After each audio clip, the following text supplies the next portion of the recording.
देश के मुसलमानों को कौन अपनी संपत्ति मानता है। चिराग पासवान के बड़े बयान से महागठबंधन पूरी तरीके से हिल गया, क्योंकि मुसलमानों के पक्ष में चिराग पासवान ने जो कहा वो सिर्फ मुसलमानों को नहीं बल्कि विपक्ष के पार्टियों का भी पसीना छुड़ाने के लिए काफ़ी था। नमस्कार, मैं हूं संजीव और आप देख रहे हैं आप तक न्यूज। अगर आप हमारे चैनल पर नए हैं तो चैनल को जरूर सब्सक्राइब कर लें। बता दें कि बिहार विधानसभा चुनाव 2025 दिलचस्प होता जा रहा है। मतदान से पहले सभी दलों के नेता एक दूसरे पर हमला कर रहे हैं और संगीन इल्जाम लगा रहे हैं। लेकिन इसी बीच केंद्रीय मंत्री चिराग पासवान एआईएमआईएम के चीफ और हैदराबाद से सांसद असदुद्दीन ओवैसी पर जमकर हमला बोल रहे हैं। उन्होंने ओवैसी के मुसलमानों पर दिए गए बयान पर जोरदार पलटवार करते हुए कहा कि वह मुसलमानों को अपनी निजी संपत्ति मानते हैं।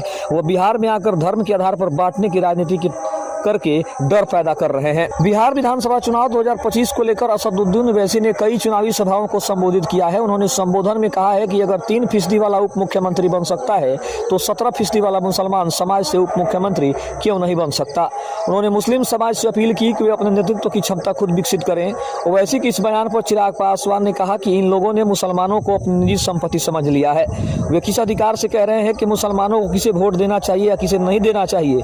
मतदान करना एक व्यक्ति का मौलिक अधिकार है। लोकतंत्र में ओवैसी किस तरह की मानसिकता को बढ़ावा दे रहे हैं, सिर्फ इसलिए कि आप जीत नहीं सकते, सिर्फ इसलिए कि जब आपके विधायक जीतते हैं तब भी आप उनको छोड़ देते हैं। चिराग ने कहा कि ओवैसी कब तक मुसलमानों में डर फैलाते रहेंगे, आप कब तक डर की राजनीति करते रहेंगे। मैं मुस्लिम समुदाय से कहना चाहता हूं कि आप कब तक डर की राजनीति से इस्तेमाल होते रहेंगे। इन चीजों से बाहर निकलिए, सत्ता में जिसे लाना है उसे वोट कीजिए, जवाबदेही तय कीजिए। उन्होंने कहा कि बिहार में राजद की 15 साल की सरकार में मुसलमानों ने जवाबदेही तय की होती तो ये हालात नहीं होते। एनडीए सरकार का जिक्र करते हुए चिराग पासवान ने कहा कि हमारी सरकार बिना भेदभाव के सभी धर्मों को लाभकारी योजनाएं दे रही है। हम भेद नहीं करते।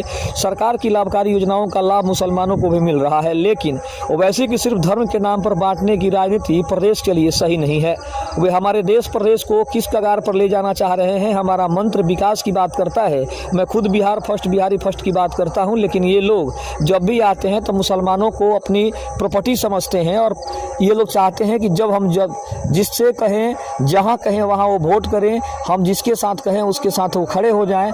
तो कहीं ना कहीं ये लोग ये समझते हैं कि मुसलमानों का जो वोट है वो उनकी प्रॉपर्टी है। ये जब जहां चाहें वहां इस्तेमाल करें और जब इन्हें चाहें वो यहाँ पे छोड़ दें। खबर कैसी लगी कमेंट में जरूर बताइएगा। तब तक के लिए धन्यवाद। जय हिंद, जय भारत।